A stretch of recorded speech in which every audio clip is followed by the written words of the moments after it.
So the big question is this: what is life like on tour when you're playing professional golf? Sometimes it's good and sometimes it's tough. That's the question, and this is the podcast that's going to give you the answer. Welcome to Tales of the Tour on Stock Shot Secrets. All right, we are back for another episode of Tales of the Tour. How are you doing today, babe? Good. And we are talking about what is a painful... This is going to be tough. ...topic. Should I probably set the stage? I should probably set the stage. So... We're in Pinewood. We're in North Carolina. We're staying with the Terrys. We're in Pinewood. Now, if you kind of look back at like my playing career, there's one thing that I ridiculously struggled with, which is so interesting because, quite frankly, I'm really impulsive. This is so... It's so weird because you run a mile a minute with everything else, and I don't understand and I'm not how. Like, you are not impulsive. So I'm like, sweetheart, we should make a decision on this. You're like, yeah, well, I will next year. I have a tough time committing. Yeah. Right. And then for me, it's like, oh, yeah, let's move this salary here, and like, let's do this, and like, oh yeah, let's just go buy a building, and it's like, okay, but and it's like very quick. Mm-hmm. But for whatever reason, you put the cart before the horse a lot of times. That's what John and I say. But at the same but on the golf course, I was the complete opposite. And you're not a details-oriented person, but on the golf course... Oh, God, it's excruciating. The elements. Oh, which, by the way, Lesley had it. I figured out that PGA Tour caddies now are called element consultants. Yeah. So you were an element consultant. You could put that on I did not really consult on very many elements. Put that on your resume. A wind and terrain specialist. Yes. So anyway, so the problem with me on a golf course is that, like, if you're going through the think box of like lie, land, loft, club, I would go up to the ball and I'd be like, okay, my lie's like this. Okay, it's a little into the grain. The water or the ball's a little bit moist. Okay, where do I want to land it? I'm 145. I need to land this 142. There's the elevation that's 138. It's a little bit into the wind. Okay, that's playing 160, 159. Okay, but then there's the water on the ball. That's going to make it fly farther. That's 164. Then wait. What was the original yardage again? Yeah. And then it would be like, I got to start over. Okay, it's 148. Yeah. And then what would happen, my think box would get so clouded, I would play at the speed of death. A turtle. And the problem is I was so aware of it. Like, so aware of it. Yeah. But it was literally, I know you guys aren't going to believe me, and it was literally an addiction. Yeah. Like, I couldn't stop. It's obsessive compulsive. It was obsessive. You became OCD about it. 100% obsessive compulsive, to the point where I would play, and the whole goal of the day was to not go on the clock. Yeah. And I mean, it would ruin it literally every day was a bad day. Yeah. Because it was so painful, because it was just like, like an alcoholic, like trying not to drink. It's like, just give me a sip, man. Right? Yeah. Let me answer the question 47 times. So, and you then almost needed and then when I would get put on the clock, with Harlow, all right. Hey there, Kyle. So he'd You're come on up to the me clock and again. he'd go, all right, Kyle. You know what time it is? It's time to put you on the clock again because you're behind. You're 4 holes behind, and you started 1 hole ago. And it's like, oh man, but then I would go on a tear for the 4 holes he'd clock. I go 4 birdies because you wouldn't think about it. You wouldn't overthink. Just my natural instinct. For you, it's so wild. I'm an overthinker and non-committal and detailed-oriented. You are not that way in life. Which is why we're such a good team, yes, but on the golf course, that was you, and it was just wild. I look back now and I'm like, who was that person? But I'm detailing the lesson to you. I'm like, hey, bro, you need to flare your foot like 5 more degrees. So maybe it's just like golf instruction, and the instructional part of golf. Golf in general, I'm very detailed. Yeah. Business. It's because you're so passionate about it. You have to. I'm super passionate about business, but in business, I'm much just a visionary guy. Yeah. Right? It's like, hey, we got to do this, and like, let's take over this planet. And it's like, yeah. And then in the house, it's like, you're always like, how's that stuff not bother you? It's like, I don't know. Yeah. Like the kid that was at the restaurant, like, how's that guy? The kid's screaming in your ear. How do you not next behind us? And I'm like, what kid? Wait, when? The other night we were at dinner. You're like, how do you not bothered by these? Yeah. Or at the pool. So, oh gosh. So the long and short, I'm playing at the speed of death. Yeah. So that week, you could tell the story. Tell the story about Pinewood. So you play and you're playing slow all week. No, we hadn't. The tournament hadn't even started yet. It was on the board on the practice round at Pinewood. On the truck. On the truck. So Hooters Tour had this. Her had a gigantic semi, and on the outside of the semi was a huge leaderboard that opened up and like was on the side there all week, so everyone could come and look at it. You played well. I played well because about what you're about to drop. So he heads out to play, and it says on the side of the truck, because there were magnetic letters, it said, "Avoid slow play. You know who you are." Some jerkface rearranged the letters to "Avoid slow Kyle. You know who you are." And I was like, it sent you into a spiral. Oh, I was so pissed. You came back with revenge though, babe. You came in. What did I shoot that week? I have you right here. I have a picture of the 66 that you shot. Of course, I won't be able to find it now. No, yeah, it's not right there. What was the 4-round total though? I don't have that. No, you have it on the score. Oh, right there. Sorry. Yes, I do. We are, where are we? Pinewood, 66, 66, 67, 66. Yeah. Cash money. Right. So like that was, I remember that you week. You were like, yeah. It was a huge FU, which was good. Then I mean, but it was like, why can't you just do that every single week? Well, there's something to be said about like you listen to like these, well, you don't, I do, listen to like these NFL players, and it's like, they're like 30 years old, and they're like, I'm pissed because I was drafted in the 6th round. And they just play with their life with a chip on their shoulder. And there's something to be said about that, right? Like, playing with something to prove is a big deal. Just I think with anything in life, right? Like you want to prove someone wrong, you're going to get more intense with that stuff. And I remember that week on the range, just doing it's called the Punisher drill, where you like stick the club in your grip and you hit, and it kind of makes it so you don't flip it, and you can continue to rotate. And that was like the drill that I was doing. I distinctly remember being like that and warming up before the range. But then that week, I mean, I hit it great. And, was like, well, I can play slow because I take less shots than you do, so it all evens out. Yeah. Eat it. Oh, you tell him. All right, so now after we do that, you had a good round. You made the cut. You tied for fifth. Yeah, but to the point, I would venture to say that.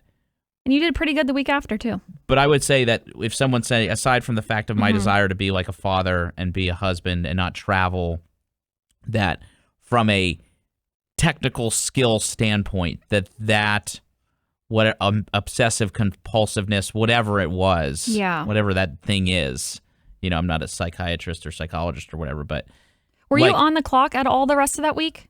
Oh, I'm probably sure I was, but no, I'm sure I was on it sometime. But that week, because of the sign, it was like, nope. Screw you, I'm playing fast. And because I played fast, I got out of my own way and therefore freed up and shoot a bunch of 66s.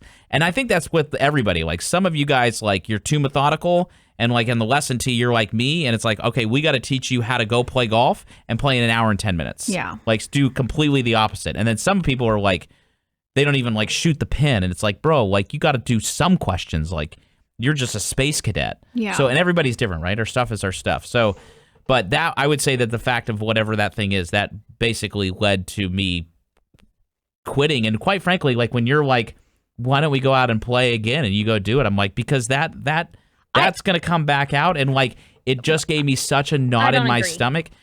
But I think you've matured so much with stop being a PAB and everything that I think you would do really well. I think because the pressure is off. We have our family. We're good. We're not starting out young and married. I think that pressure was off. It would be off. Yeah. And I don't think that you would have that pressure anymore. Should we tell my Adler PAB story? No. For another time? It's good parenting, but yeah, maybe not. We won't want to be judged. Yeah. Kids need to be tough. Now that you already put it out there. Jeez. So Adler plays a tournament 2 weeks ago. I'm caddying for him. And I hate caddying for my son. Why? Because it's just like, I just want to be a dad and like you want to relax and have fun. Relax and like I'm super passionate, so it's bugging because it's like, oh my gosh, the shots would be easier. It's because you're kind of living through him, and you're like, I would do this on this shot and do he's X, 11, Y, and Z. so he's like, no, I'm hitting 6-iron here. Which you should let him do. It's his game. I do. Yeah. So like we have goal. Like I'm like I'll caddy, but like we have to. Like I'm your dad, and like we're just having fun. The goal is no tens and no tears. Yeah. So he's on hole 7. I like that. Did you come up with that? No tens and no tears? No, Ava Wyant did. That was her dad. Her dad came. Ava. No tens, no tears. Sorry if I just said a name I shouldn't have, but she's dull. Yeah. Old Academy kid. So he's on hole 7, and it's hot. I'll give him that. First time this little boy's ever walked 18 holes. It's like 95 degrees. This is his first round of 18. All the other tournaments he's played in were 9. So he's done it. It's on hole 7, and he starts being a little sissy boy. It was hot. It was very hot. And I'm like, he hits one right, and then he tops one, and he said, like, the goal is I don't want to make any big numbers today. So as caddy and dad and, like, friend, whatever, like, I got to hold him to his goal. So he starts to mope and, like, do like this. I go, listen, man, you need to stop being a PAB. And he knows what a PAB is. Yeah. So good to know. So he does this. I tell him, hey, bro, stop being a PAB. Like, you need to sack up and, like, let's go. Like, grow a pair. We're playing. Be a man. It's hot. Yeah. You're talking to him like a young man now. Like, yeah, he's a tween. He's a tween, so he can. Yeah, like he can the handle kids this. need to be. I tell him he's amazing a lot, but like yeah. at the same time, like kids need more. They need to get in their face a little bit. Hey guys, I hope you are enjoying this episode of the Stock Shot Secrets podcast. If you are enjoying it, be sure to like this episode. Be sure to subscribe so you can always see when they're coming out. And most importantly, if you would be so kind to be able to share this podcast with other passionate golfers who are trying to get better and build stock shots, because it grows through you sharing it. Thank you so much for tuning in. And now back to Stock Shot Secrets. So he snaps out of it, comes back, and he goes, this is fun because you're an element consultant. Yeah. And he comes back the next day, and we're talking about his round with Les on the back patio, and he's like, Mom, guess what? Dad was saying you need to get in his face because like he said a cuss word on the course yesterday, called me a PAB. I go, Adler, what are you talking about, bro? She's the one that came up with it. I'd be on the course. She's the one that called me a PAB and stuff. Getting on her face, and she's like, yep, you deserved it. Yeah. Stop being a PAB. Yeah. So, but we do not reference. We do not say to our children that all the time. It was a special circumstance. There's only a circumstance. I will not say that in the house. It's just like when we are in athletics and he's doing something, I'm coaching, and sometimes you got to talk to him. Nothing else is working. So it was like when I like nothing else. Hey, Kyle, Adler, come on. You need to be tougher, man. Yeah. Come on, boy. Like, no, man. Yeah, you gotta like put some fire under it. Yeah. So, all right. So we leave after avoid slow Kyle, which led to the demise of my career. Which was great. You tied for 5th, and we head to Hawkinsville, and you tied home of the gnats. Yes. So you tied for 12th there. 71, 68, 65, 71. Yep. That was a good week. That was a good week. That was the home of toupee grass too. Yeah. So that was the week that there was a gentleman on the range who hit it really, really good. Yes. Who I'm not going to say his name. Mm-hmm. But his swing was one that I modeled. Beautiful. Ever. But he'd sit on the range and he hit it really good. And I remember sitting there and I'd walk up to him and I was like, sweetheart, like that's so-and-so. I was like, I'm going to go hit balls right next to him because I just want to watch. Because I literally, like when I would work with my instructors, I'm going to stalk him. Yeah, I'm going to stalk him really quick. So then I remember doing this and I'm like, this dude's swing is like poetry in motion. Like this is the swing I want. And he hit there and he never missed on the range. And then we walked around, I turned around and it was hole 10, which was behind the range, if you remember. Mm-hmm. I do. And I remember he teed it up, and it was just like he put it in the ground, and I stopped my practice. I turned around, and I'm watching. I'm like, this guy's going to shoot like 61 today. Yeah. Because his swing's amazing. Yeah. Pegs it into the pool. Like, just blows it 100 yards right. I was like, what in the world? Because the guy was known for, like, basically keeping his PGA Tour card so he could practice. Yeah. Like, but he never really played good. Yeah. But it just goes to show the power of the brain of, like, practice is one thing. Is he still on tour? Now he's a teacher. Okay. A well-known teacher, but but it just shows the power. Like the brain always wins. Yeah. So, But Hawkinsville, that was, I don't know if we've really talked about it. I never really understood how mental the game of golf was, specifically right when we first got married. And before we were married, when you played in college and everything, and I'd watch you, and I'm like, I don't see the connection between just get up and hit the freaking ball. Don't think about it. Well, but it's not until like I was an elements consultant that I discovered that relationship and how wild it is. And really, when we started working with Pia and Lynn, and it was like... And Pia and Lynn was the whole point that we spent tens of thousands of, maybe hundreds of thousands of dollars was because of Avoid Soy Kyle. Yeah. It was like all about, how do I get rid of this thing? I mean, to the point of like, I had to count my routine. I remember like doing the elements or reading the elements, going through this stuff, and I'm like, I'm counting. So I'm like, okay, 1,000, 2 1,000. And it was basically like, I have 13 seconds to do this. Yeah. And it was like, I'm basically doing two sides. I'm doing the calculations while counting, which was obviously hard for a man because we were like waffle heads. But I kind of wish I would have been a little bit more of a support.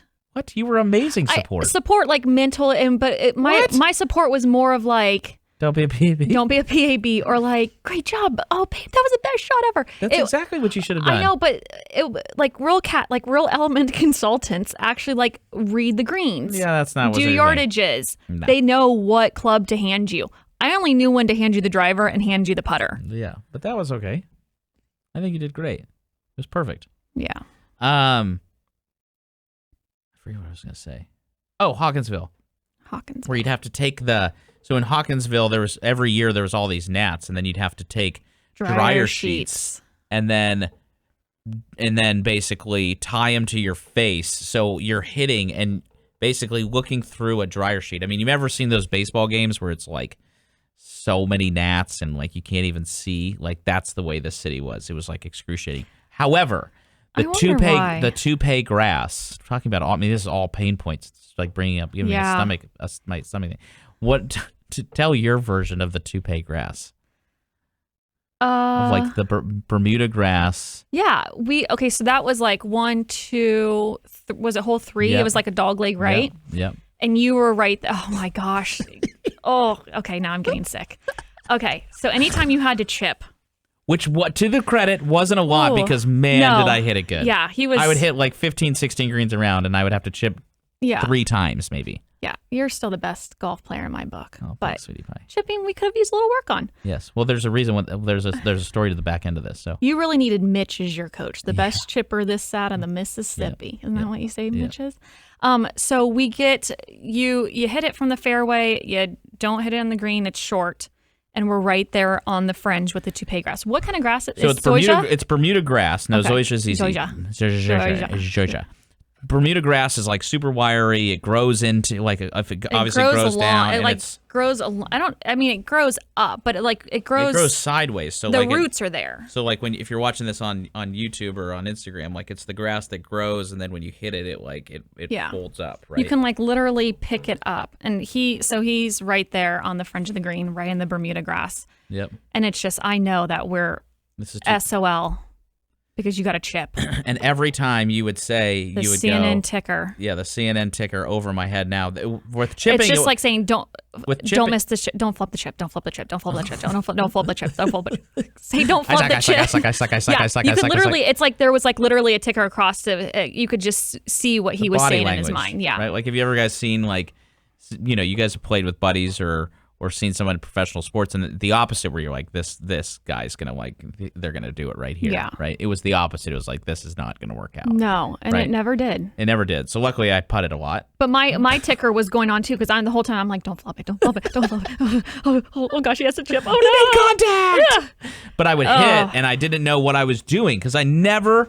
I mean, this is 2011. I started playing golf in 1991. Yeah. And I always was like ball striking was like the thing, but like I had never gotten a short game lesson really. Like ever. Just because the teachers teachers don't, which is part of the origin story of the golf room of like, it's not just about your golf swing. Like it's about your short game, your putting, your course management, mental, fitness, your clubs. Like it's this whole thing. This, that, and the other. It's not just like, the golf room is not just like, hey, let's teach you how to see a 7-iron into a bay. Right? Like it's everything. So it was at that tournament where I was like, my short game sucks. And then that started it was the entry point of the pain where I was like, I got to figure out what it is, which then stumbles me into meeting James Siegman, who we've had on the podcast. Yeah. Cool. So, which you guys can go back and look at that and binge watch that. So, your chipping's great now, though. it's better. I haven't seen it for a while, but I think it's great. It's great. So that's Hawkinsville. So let's see where are we at now?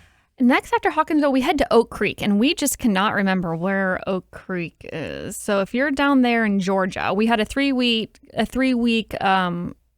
stint in Georgia, and Oak Creek was in Georgia. Yeah. So let's figure out before we come back. Maybe they can comment, and then we'll come back.